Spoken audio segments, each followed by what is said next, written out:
to give you the platform to take us through, and then after that, I think we will have a section of a discussion, maybe a question and answer, and want to request our participants, they can either raise their hands or put the questions on the chat section.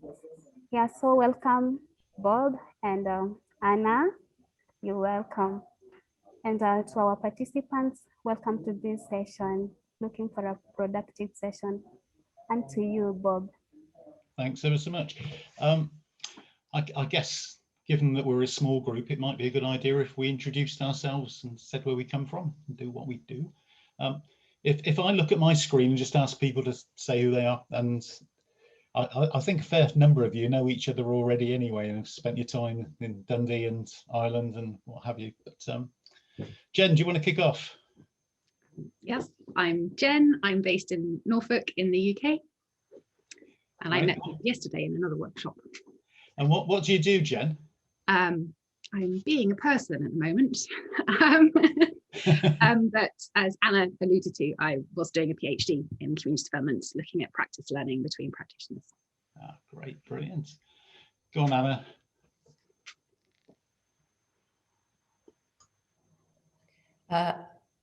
Anna, do you want to go first? Yeah, it's okay. You can go, Anna. We had this bit of a problem yesterday as well. Yeah, I only looked in the corner. So I'm Anna Clark, and I am based in Magherafelt, which is a town in the north of Ireland, in the county of Derry, just on the northern tip of Lough Neagh, which is one of the biggest inland waterways in Europe. And I run a small social enterprise called Prospect Awards. So we're a learning design development agency, the focus around community development learning. And I'm also a director on the board of IACD. And that's enough about me. Thanks. That's lovely, thank you. And the other Anna. Hello, good morning. It's nice to be here again. So my name is Ana Opačić. I come from Zagreb, Croatia. I work at the University of Zagreb as an assistant professor, but I'm also quite engaged in communities, especially post-war deprived, disadvantaged communities in Croatia. And this is the topic that I'm most interested in. So community development in deprived and disadvantaged communities. So yeah, and I have to admit that I am I'm just entered this community development community maybe 2 or 3 years ago, because even though I teach community work starting in 9 years from now, but I was always somehow connected to social work professional community, not the community development professional community. So this is my first conference I'm attending, and hopefully first of many. So welcome. Right, Sarah. Hello, I'm Sarah from Durham University in the northeast of the UK. I teach on issues around community, professional ethics, and do quite a lot of participatory action research, where we have a Centre for Social Justice and Community Action, which Jen is also a member of, promoting participatory research with local communities for social justice. Brilliant, thank you. And Colette? Morning everyone, I'm Colette McGarva. I coordinate the Community Development Alliance for Scotland. We are an alliance of 125 national organisations in Scotland, and really we're all about policy and practice. So nice to be here and see you all. Lovely. Sorry, I'm also a board member of IACD, as well as working for Community Development Alliance Scotland. Thanks, Colette. And I think Jude is the last. Good morning. Hi. I'm Judy Ferguson. I've been working in community development for a long time, and I work mainly within, I suppose they call it urban communities within London.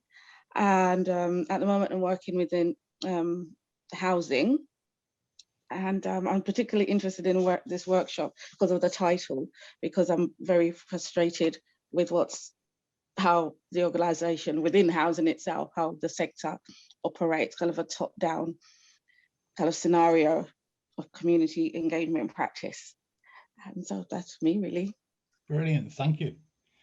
Somebody's connecting, but I think unless they're going to get here very quickly, we'll press on. Did you need to introduce yourself, Nargis? It seems like everybody knows you. Of course, my pleasure. My name is Nargis.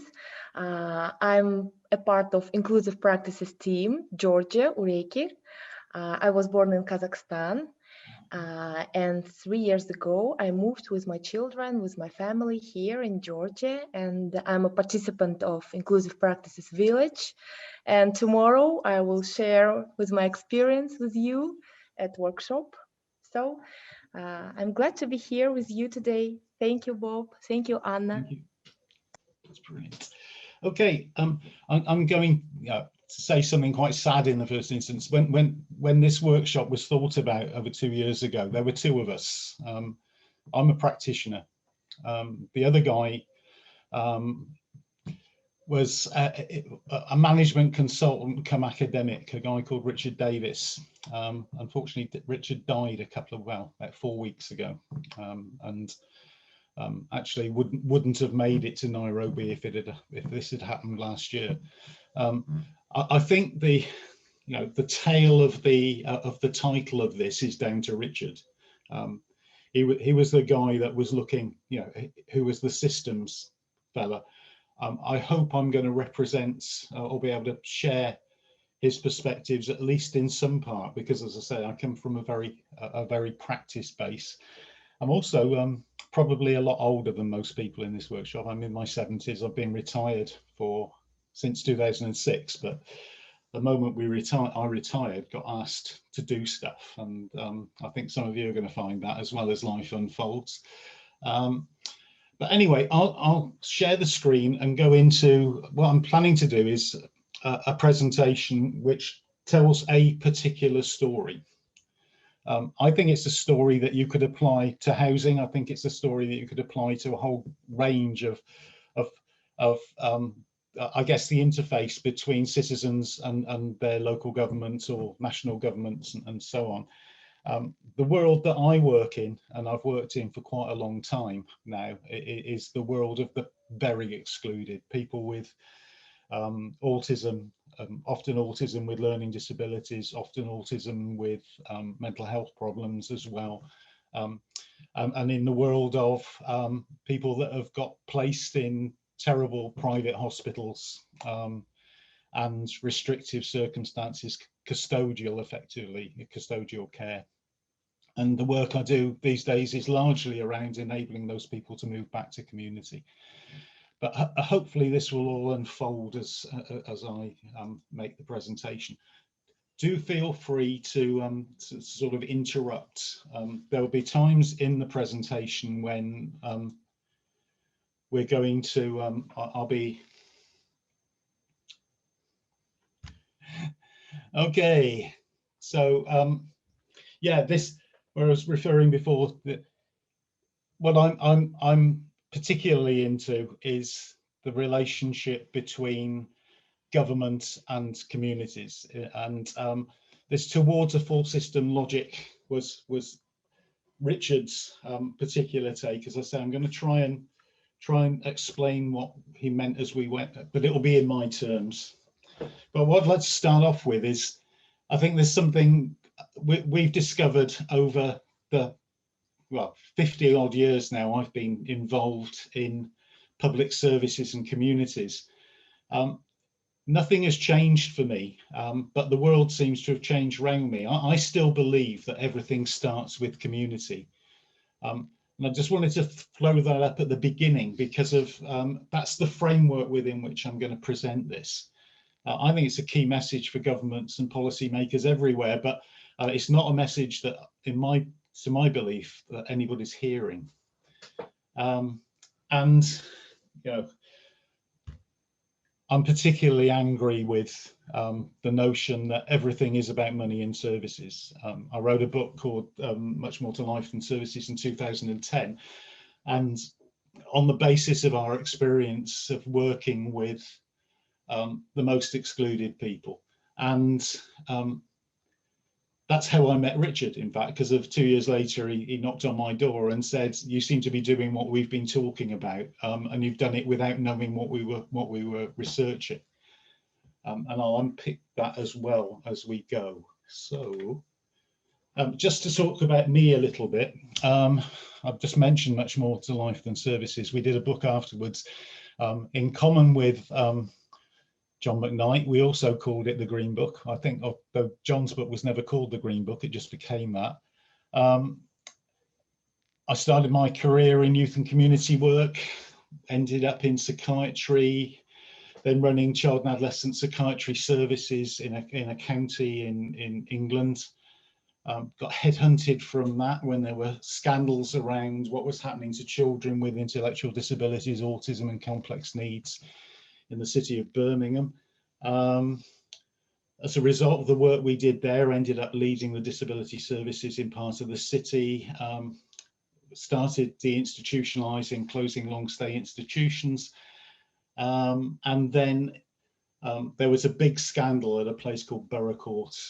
That's a picture of it actually in England, in Oxfordshire.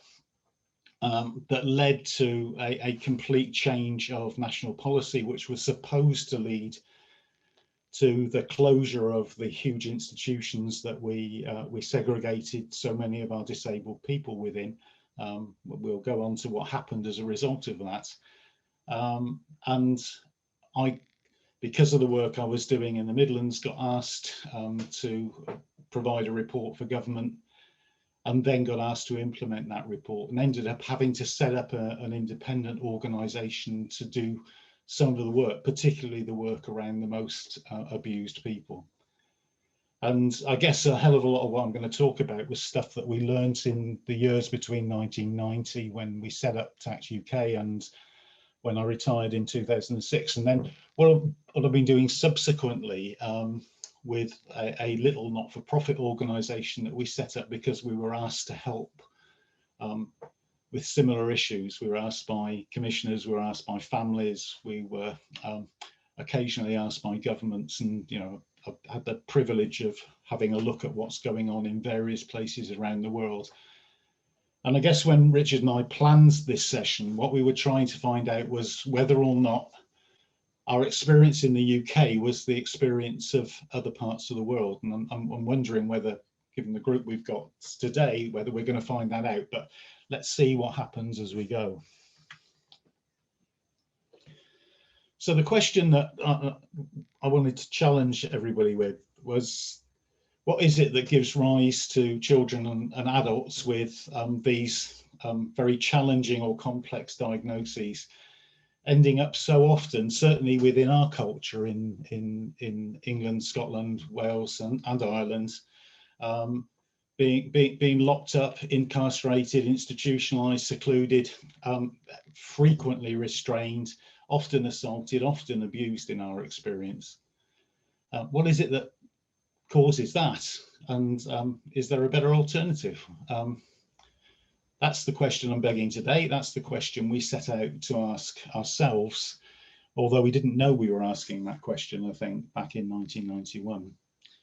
By the way, the picture is pretty classic. It comes from a scandal in England back in 2011 or 12, I think, which was the Winterbourne View scandal that some of you may have heard of. The young woman who's been trapped under the chair and having her hands stood on is a lady called Simone Blake. Would you believe that nearly a decade after that event, we finally managed to get her own home and back into a community only last October? We'd actually offered to help back when this scandal broke, because we were involved in the making of the television programme. and we were pushed away, and we were pushed away when we volunteered again 5 years later. But finally, the commissioners of the services in the county in which she lives did ask us to help, and we finally broke her out of an ACU and into her own home last year.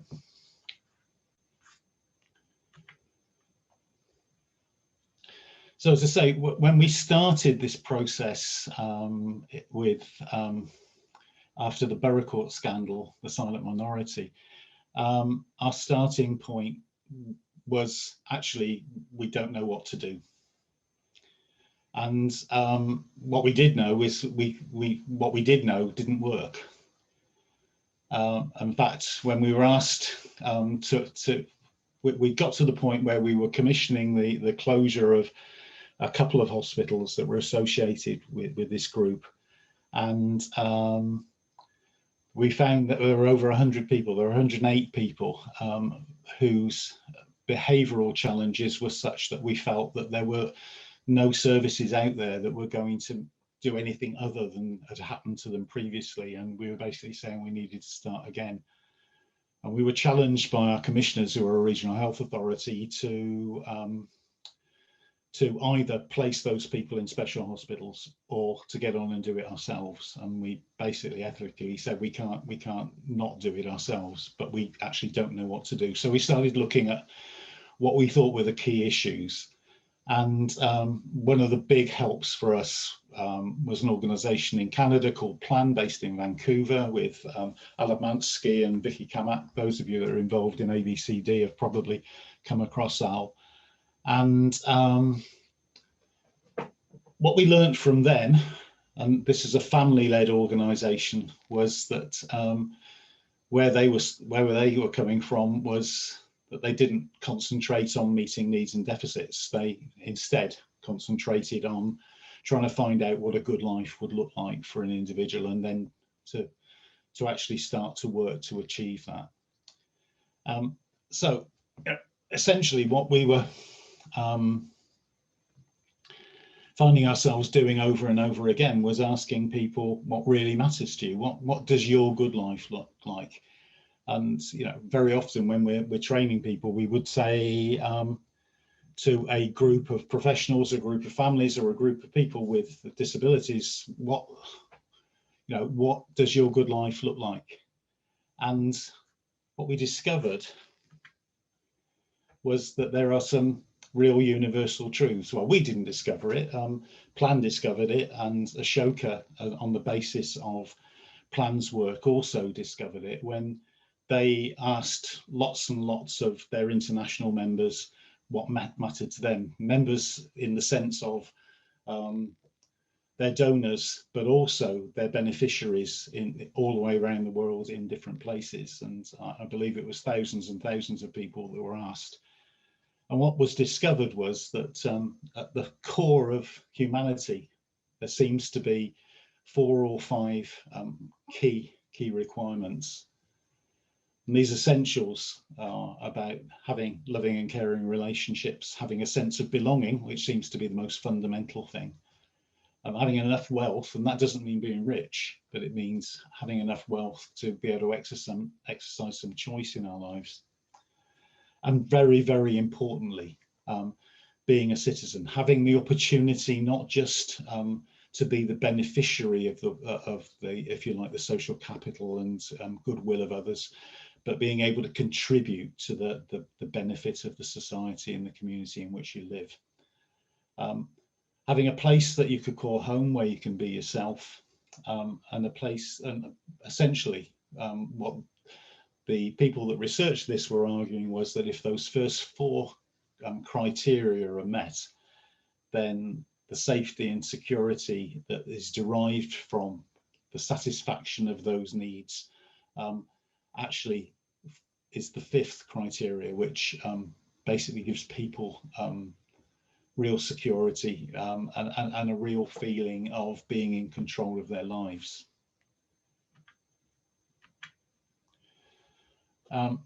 Going back to what I said at the beginning, the inconvenient truth is that governments and institutions can't adequately serve the roles that we all have met through living relationships and social capital. If we go back to that list, you know, governments and services in real terms are not really the right place to look for love and caring relationships. Governments do have a role in ensuring that people have essential needs, essential funds, I guess, in terms of meeting their basic needs. But when you look at real lives, so much of what we need is actually derived from our families and our friends, and we in turn pass that on to those that we relate to and love. If I was to go into detail, and we haven't got time today, but we researched the way in which, in practice, we researched the way in which services support people to be contributing citizens, and discovered that in general they don't, and that policy doesn't achieve that either.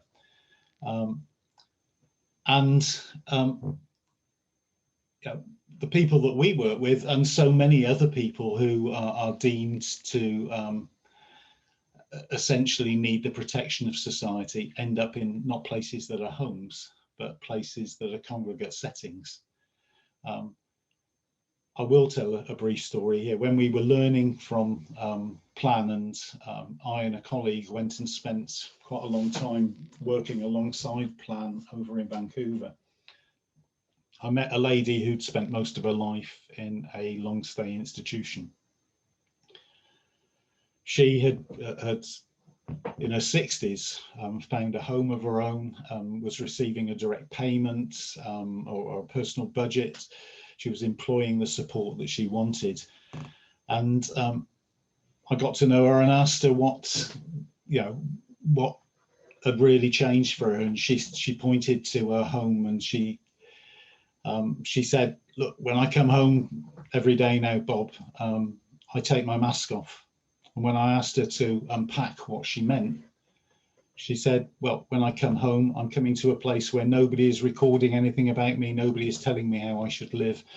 I'm coming to a place where I can be myself. Actually, when I leave here, because of I'm obviously disabled, I have to put my mask on again." Right. So, sort of quoting John McKnight, we've came to the conclusion that instead of attempting to do people's living for them, or do our living for us, as John used to put it, governments and their institutions should major on strengthening citizens, families and communities to do living for themselves. I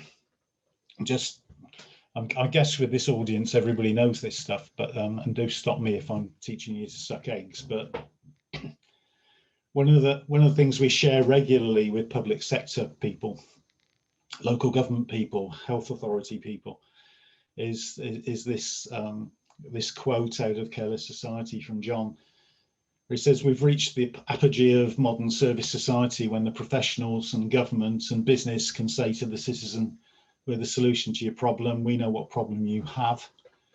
You don't understand the problem nor the solution, and only we can decide whether the solution has dealt with your problem."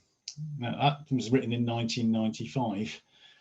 It's true of the battles I have every day with multidisciplinary teams of people who assume that their job is to go out and fix people, basically. And I often feed back to them the next stage of John's argument, which says, actually, and this, actually, I'll put this in context. When we helped Simone move last year, we'd been engaged by the commissioning authority, the CCG, to plan and then to support the implementation over the next 2 years of the support for Simone. And the question that was being asked by the professionals in community teams was not how can we help, but what does this mean for us? What are we going to do? And I think, it was a fairly uncomfortable conversation when I sort of suggested to them that actually what you're telling me is that you need to be seen to be solving problems. You need to be the experts that know what they are. You need people to deal with things on your terms, and to actually be thankful that you're doing it. And you need that. And we added this edition. This is a Lives Through Friends edition, but whilst maintaining the impression that citizens have both a voice and an overarching influence, when clearly they don't. There are so many mechanisms in place that actually reinforce the notion that professionals and services are the solution to everything, and they always know best to have the final word. So just to put it in context again, I've been around a long time. I was a social worker and a community worker back in the 1960s and 70s in England, when essentially our work was what I would describe as community social work, working with people that didn't want to go into long stay institutions, didn't want to go into 300-bed old people's homes, didn't want their kids taken into care, and where our work was to work with the relational or the core economy.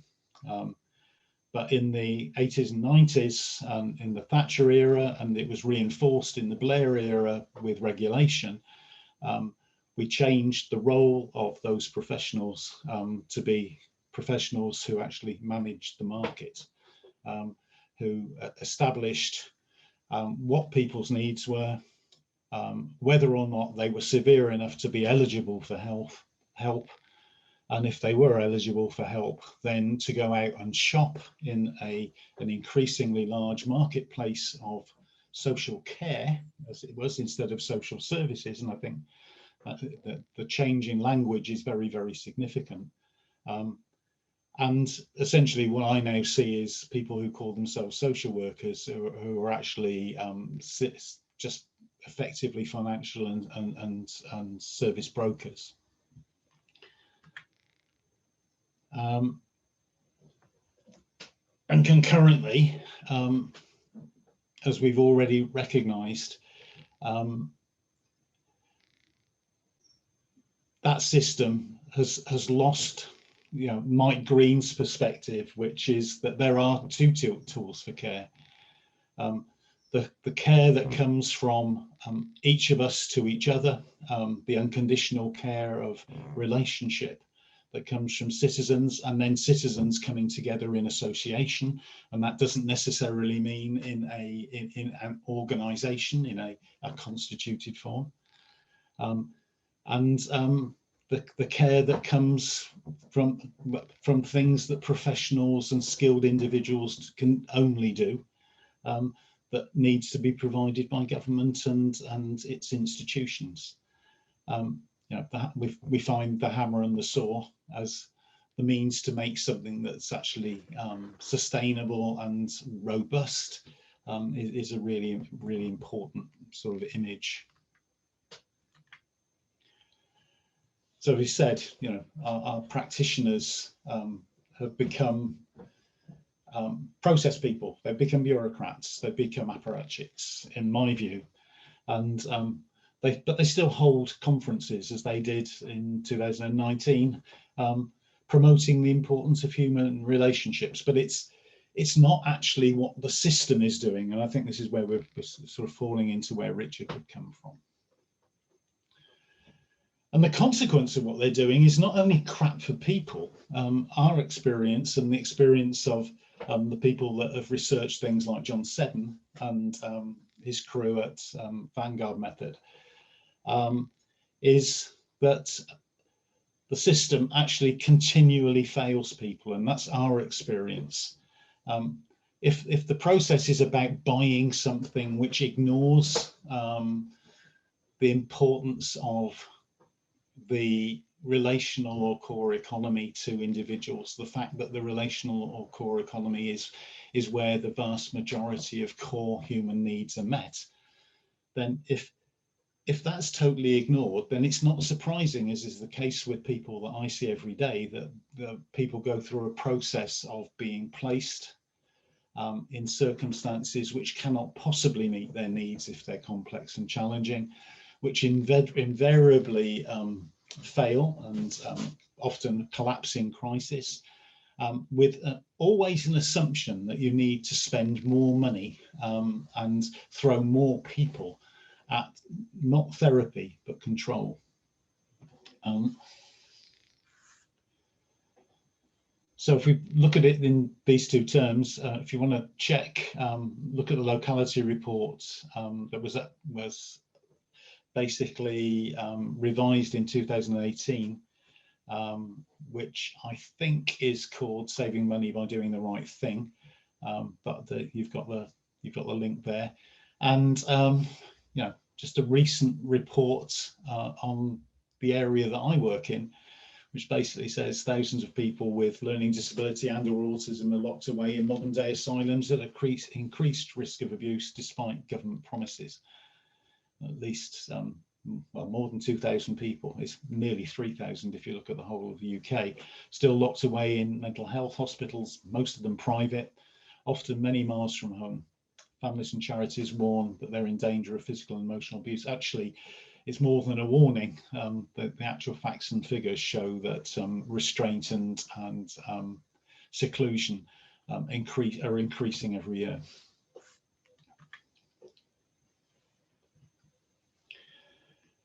So that's the report I just referred to, the Saving Money by Doing the Right Thing, originally published, I think, in 2013 or 14, but which demonstrated that if you rolled up the numbers of authorities that were researched during that piece of research, you know, there was a £16 billion saving that could have been made by doing the right thing, by simply designing services that are able to do the right thing for people in the right place in the first place.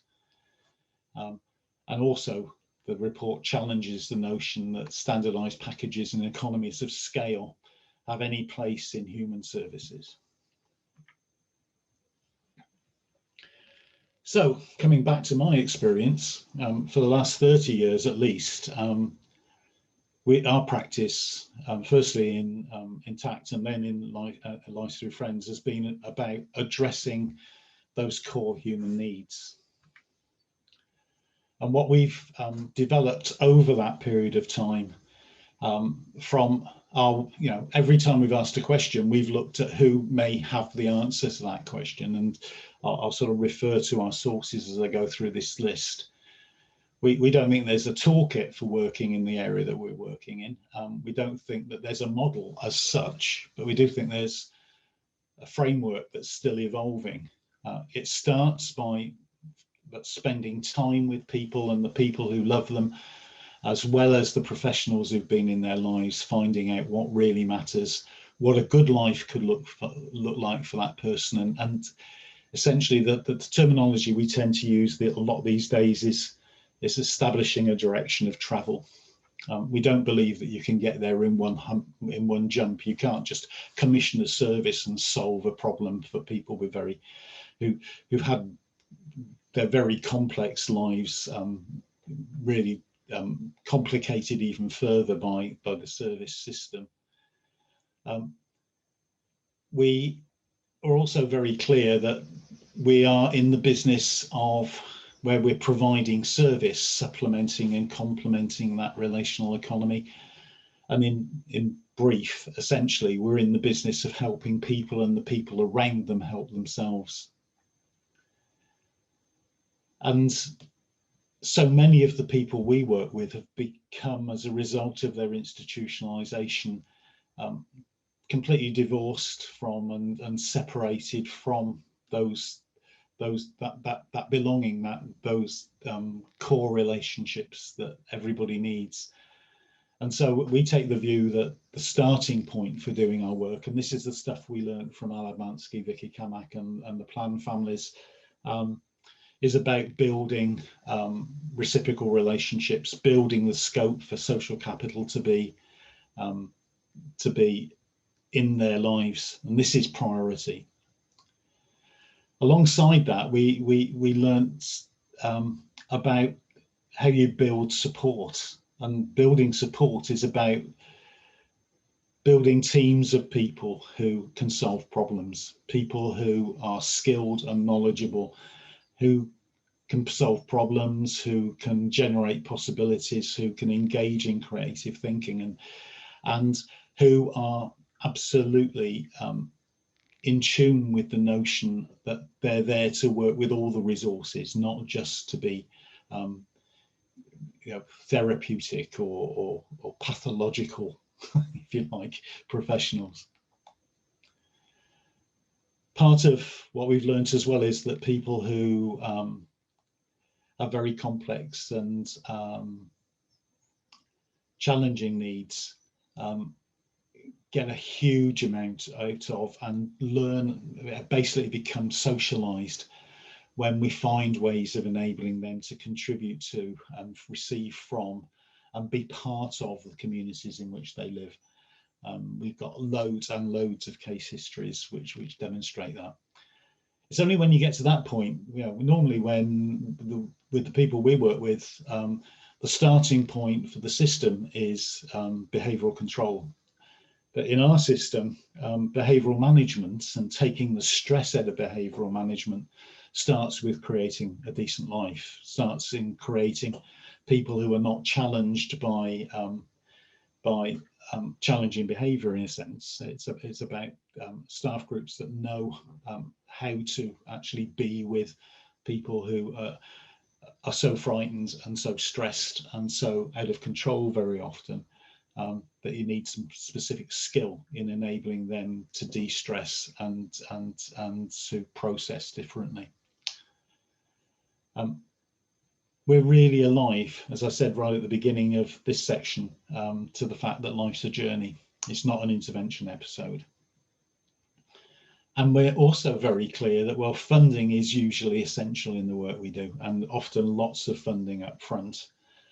It's not only about the money, as I think we've explained. And in general, across the board, with the hundreds of people we've worked with in the last 30 years, we can be very clear that costs in supporting the people we've worked with always reduce. And in some cases, and I'm going to finish in a moment with an example of this, they completely disappear. We're in the business because of we're doing this against the grain. We only work on our terms. We don't respond to tender processes. We don't advertise for work or whatever. Everybody knows that we're going to do it another way, and that we actually cannot work with those systems. So we also are very clear that what we're about is showing another way, but ideally doing that with people in the service sector, and about by engaging with them, helping them change the way in which they operate, despite the fact that, of course, the system is tied into budget management and into command and control, and probably it's going to take something that grows from the grassroots up. I don't know. I can't see it happening in my lifetime. And actually, what we do is embrace cold heaven. Margaret Wheatley's famous phrase, but it's, it is about recognizing that we're fighting the system all the way through. We've got to be tenacious, and that our values are what see us through, and our relationships are what see us through. So just to finish, key messages for policymakers and community activists. 1, don't expect services to provide comprehensive solutions to social needs, because they can't. Second, if you're going to get this right, services have to be supplementary and complementary to the core and relational economy. And then when you start to make that happen, you have to nurture that. We need to design all of our services to be local by default. These specialist teams that deal with huge areas of geography where nobody actually knows what the relational or core economy is within those communities in which the people they're seeking to support live, just don't make sense at all. We need to design so that helping people help themselves and each other is at the core of what we are thinking. We need to attend to purpose. This is a crucial learning from the Vanguard research. Attend to purpose and not to process.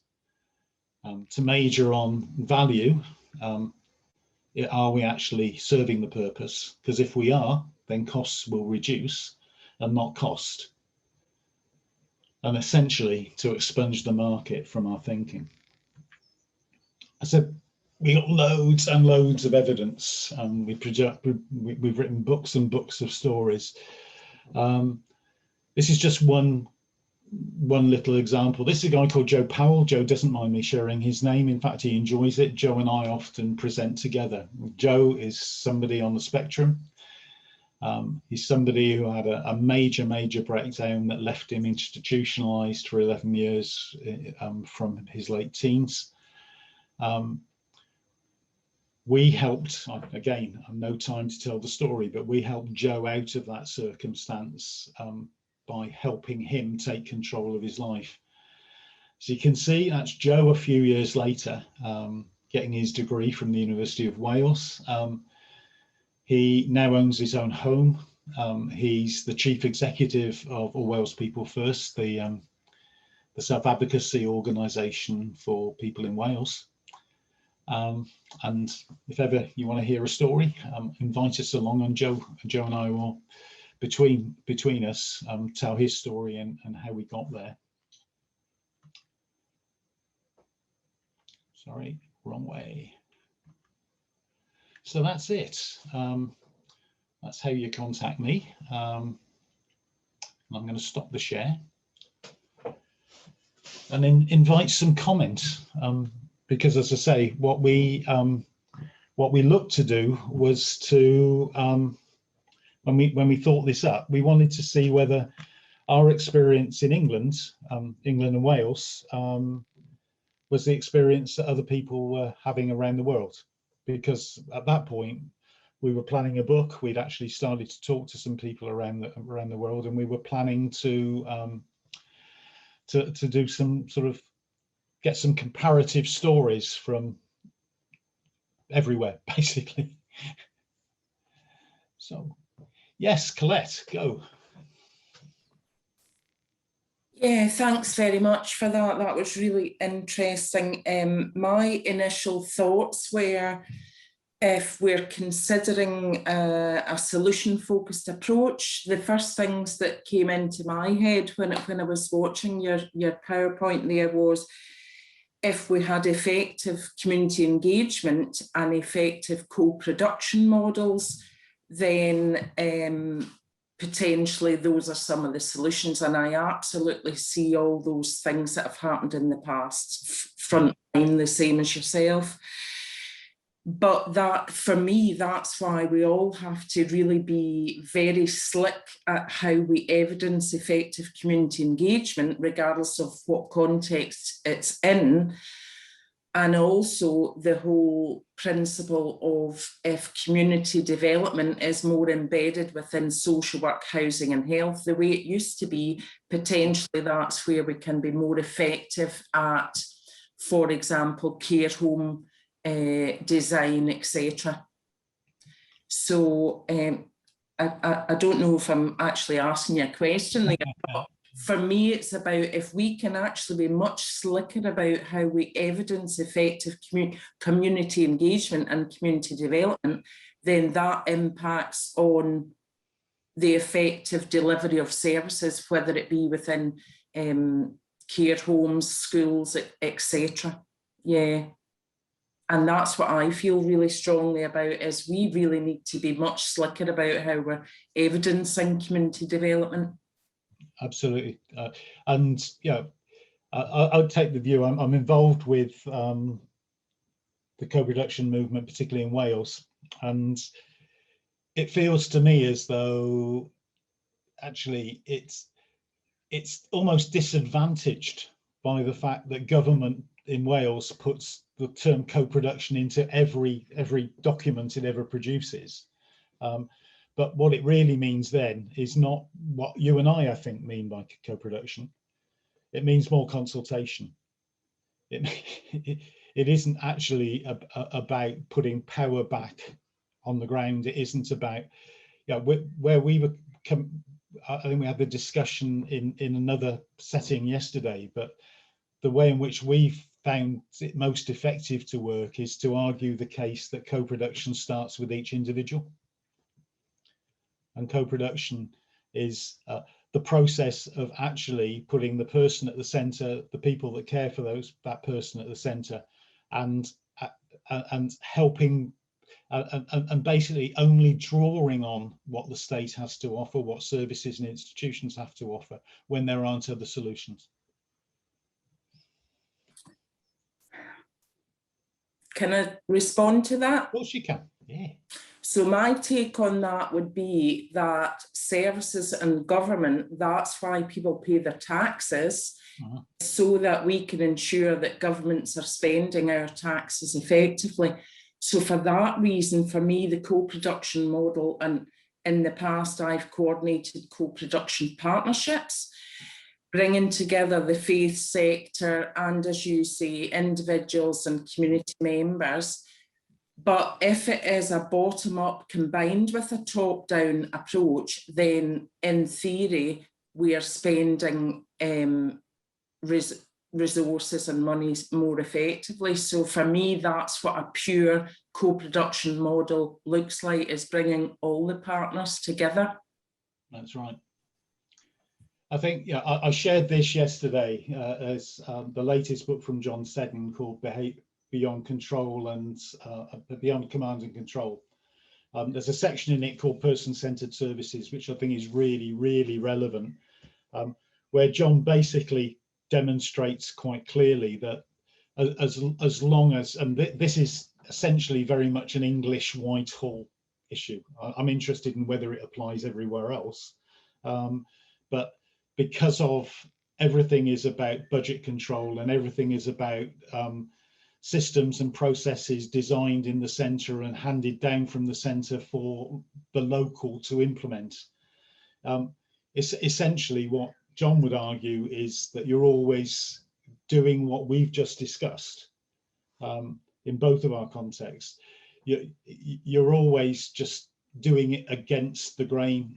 You're always doing it where the power is, there's a much greater power in the system, and it will always win, or nearly always win. We would argue we beat the system quite often, but it's generally when the system's generally against, it's got its back against the wall, and there's too much heat and there's too much potential for scandal, basically, that we actually get to make the progress we do. Right, does anybody else want to throw some stuff in?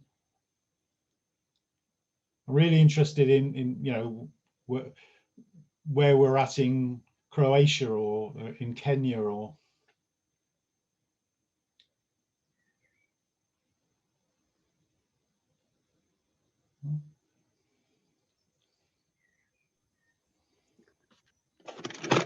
Oh, sorry.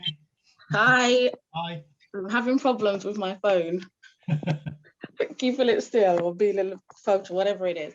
But I just had a quick question, because at the moment, and thank you so much, first of all, for the presentation and for actually keeping me very present, because I have a very kind of, childlike behavior in meetings and workshops. So thank you very much for that.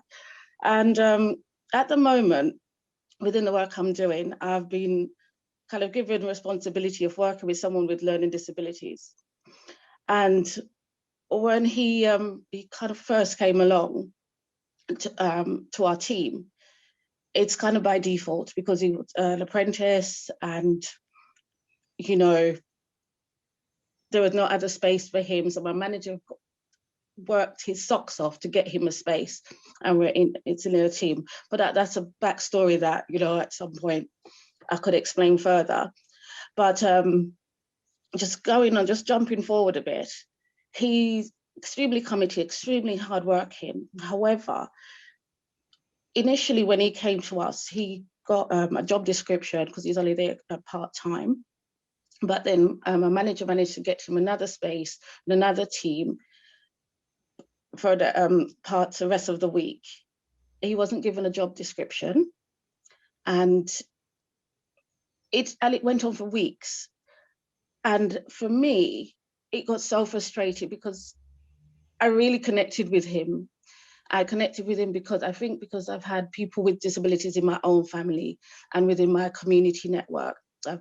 So I connected with him on that alone.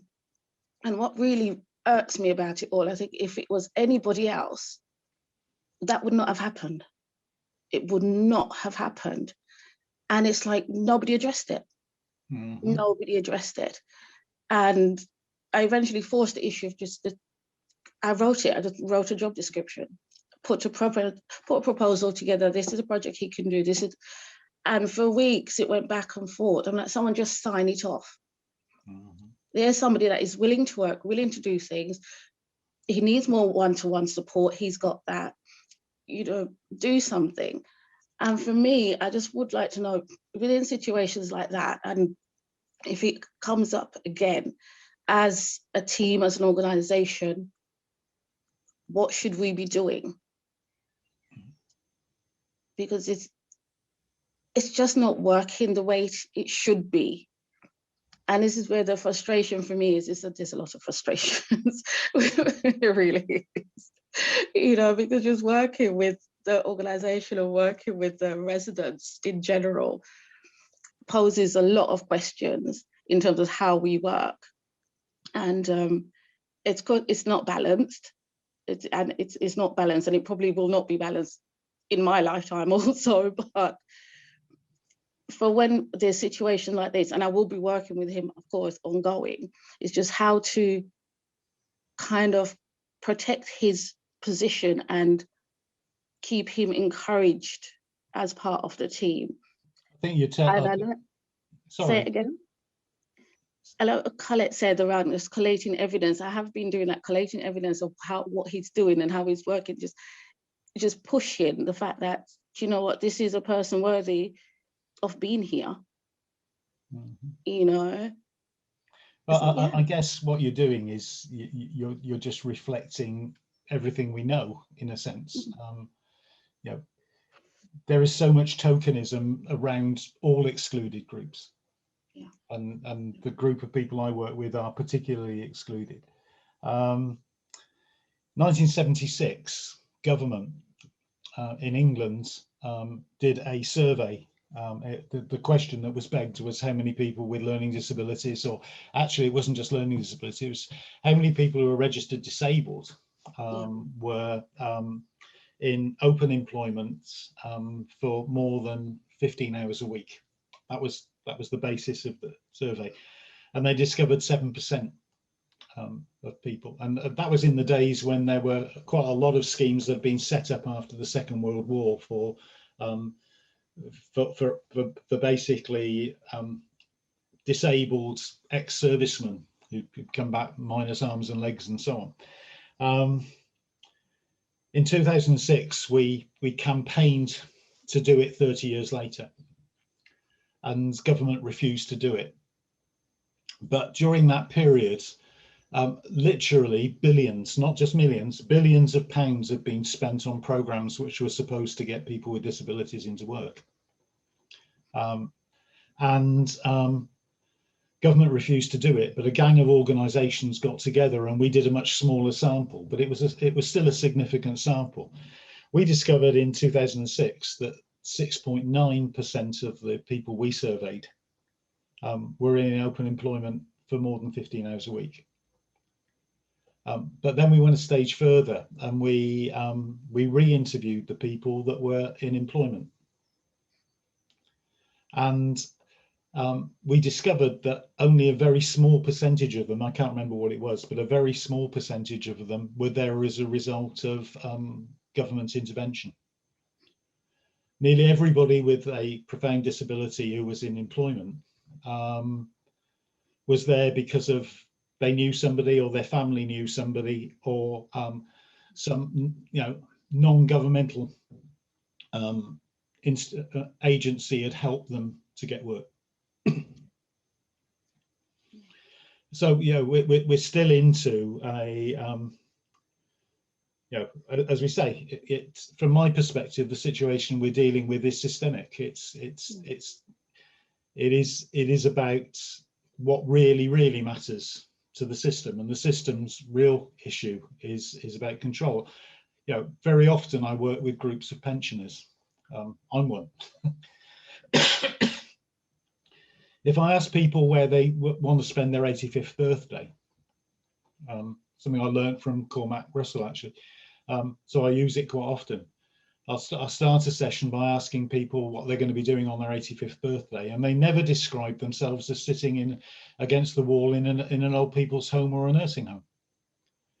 They're always with their family, with their grandchildren or great-grandchildren dangling off their knees, or they're in their favourite holiday venue, or they're at the golf course, or they're doing the thing that matters to them. You know? But our government system is one that basically decides that you get to a certain point in life and what you need to do is be institutionalized. And then I think we have to ask our question as to why that is the case. And is it because that's a good idea, or is it because there may be somebody benefiting from that idea being put in place, or some process? And it feels to me as though, you know, I mentioned earlier, you know, I spent a significant part of my career closing the old, what were called the mental handicap hospitals. In total, I closed about, I was either directly managed the closure of, or was involved in the closure of 13, I think, in total, with Burracourt being the biggest one, but Lennox in Scotland and various other places. We thought when we'd done that we had taken institutional placement out of people's lives forever. But the moment that Mrs. Thatcher introduced the market into what we were doing in a huge way, immediately the private hospitals burgeoned, and that's where all these, you know, 3,000 people in the UK now are. They're in largely private or theoretically voluntarised custodial care, basically. All we've done is, for a certain number of people, replace the old system with a new one, and a new one that, as everybody knows, has a scandal every 3 days. Anna, you've got your hand up. Yeah, thanks, Bob. And thank you for a really powerful contribution and sharing all of that, and also to Judy for a really kind of heartfelt challenges that are very real in terms of the young person that she's working with. I kind of, there was a question that formed really early for me, which I'll sort of say, but then there's a little bit more that I'd like to say, which was, you mentioned Simone and the efforts that you had gone to try and kind of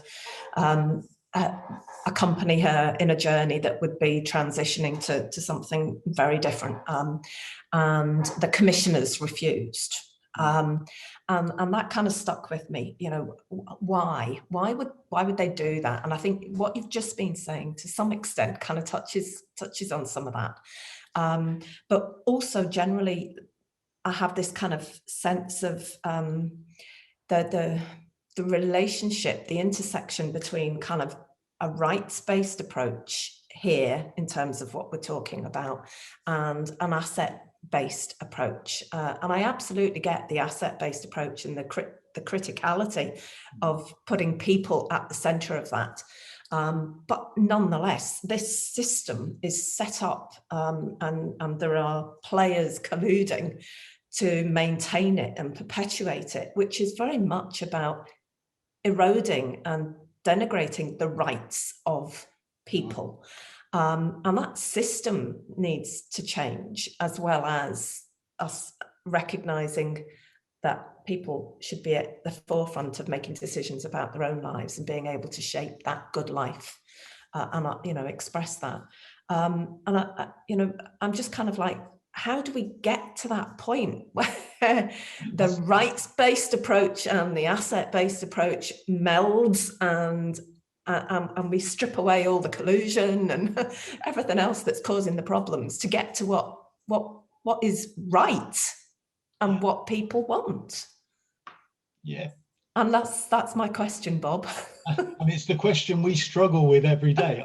I've got some pat answers to it, but they are pat answers. Yeah, yeah. They really are, because of, you know, it is the against the grain stuff all the time. So the rights agenda, you know, if you look at the processes that we work with, you know, theoretically the rights of people are defended. You know, this is the Blair part of you know, the incorporation, if you like, of the Thatcherite idea. You know, oh, we've now, having created this market, now we've got to prepare, you know, we've got to basically protect people against it.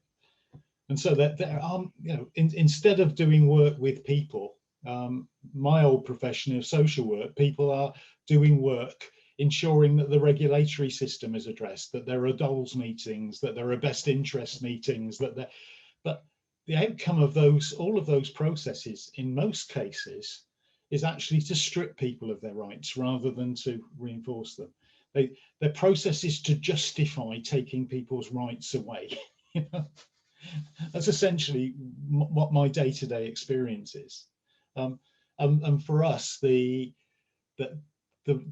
you know, the policy argument we're having all the time is, for crying out loud, let's get our professionals back doing their professional job.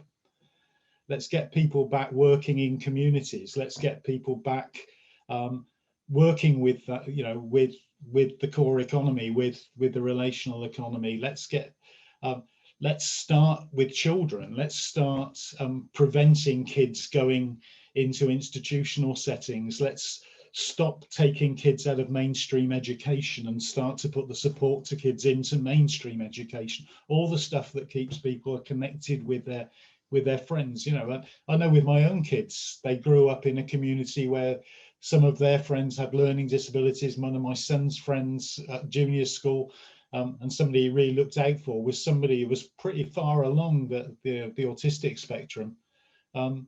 You know, Dan, my son, who's in his 30s now, still bemoans the fact that he lost his friends when he went to secondary school and never saw him again. You know, that's there's some very fundamental stuff here, and I guess we spend a fair amount of our time trying to get more and more people engaged in having this conversation, because very few people are having it.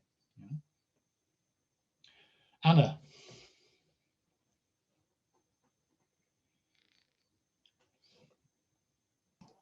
I will be very quick. Well, I just have one experience just shortly to share. So we were invited, my colleagues and I were invited to develop some services for people with intellectual disabilities in community that had no services whatsoever for people with disabilities in general. So when we came to the field, and it was like people maybe even 40 years of their life spent in quite a remote area with any services at all. So when we came to the field, of course, there were different kinds of resistances to the initiative. But the thing is that I noticed that all these people had already their position in the community. So they were not excluded. Their role was already, let's say, assigned to them. So they really participated in a very genuine way in this such a community. Mm-hmm. And the problem actually started when we started to institutionalize them as a group, not meaning in residential settlement, but considering all these people that had their names and surnames, had their position in the community. Now, all of a sudden, we started to consider them as a group and started developing something specific for them. So this is where I would say that the problem started. Of course, some things that existed before in the community were re-questioned because their position in the community was, of course, predefined by the community authorities. But, you know, we had this clash with genuine community, with really community that was organically connected. And we now bringing some more formalized services, institutionalized services. So I found both, let's say, pros and cons of this approach, but I think that sometimes things, when we institutionalize a group, especially when they do not feel an identity of them as a specific social group, and I think that many people with disabilities, they don't have this sense of group identity based on their disability. So I think that this is the point where many problems actually start. Not if so. I know that some groups, like ethnic groups, they strive for having this identity and connectedness, but I'm not sure if it's the case with people with disability. Yeah, I think I agree with you, Anna. I've worked in Greece and North Macedonia, as it is now called, and in Crete and in Epiros in particular in Greece, the situations we were working with, we were working there because the families were saying, historically, the disabled members of our community had a role because they were supported by their uncles, their aunts, their brothers, their sisters. But now families were saying, my other children are in New York, or they're in Paris, or they're in London. They're not here anymore. There's only old people left in our communities. And the challenge has been to continue, if you're in the mountains in Crete and you go to a taverna, odds on the person that will clear the tables will be somebody with a learning disability as part of the community, part of the family. That sort of thing is difficult to maintain when the family system breaks down. And I think those are the sorts of things we're struggling with. But what we're finding is that family-led community organisations are doing a much better job than government is. And of course, in Greece, the history for people with complex or profound disabilities was to end up in an institution on an island and not live very long, to be honest. So, and I think, I did some work going back, 10 years ago in Serbia, and found something very similar there as well. So, yeah, it's a real issue. It's a real issue, but one where I think maybe learning from, if you like, the West in terms of, what we have done, I think in North America, in most of Western Europe, is that we've basically put all of our effort into the marketplace. We've made it all about money and not about people and not about community. And I think actually recognizing that we got that wrong might be a good starting point for people that are trying to solve those other problems.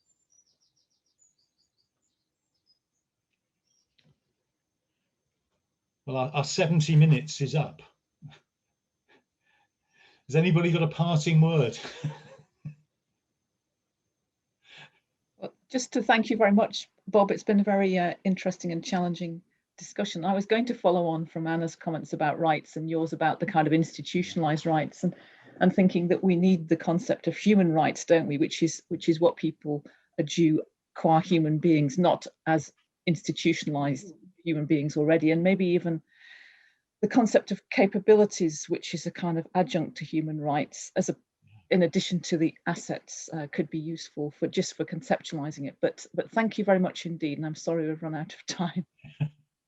Well, thank you to everybody that's come along. I thought at 5 to 9 there might be 3 of us and we might have a gentle conversation. I've enjoyed meeting you, and hope to again. Thanks ever so much. Thank you. Thanks. Thanks very much, Bob. Really interesting session. Thank you, Anna. See you all again soon. See you. Thank you very much. See you soon.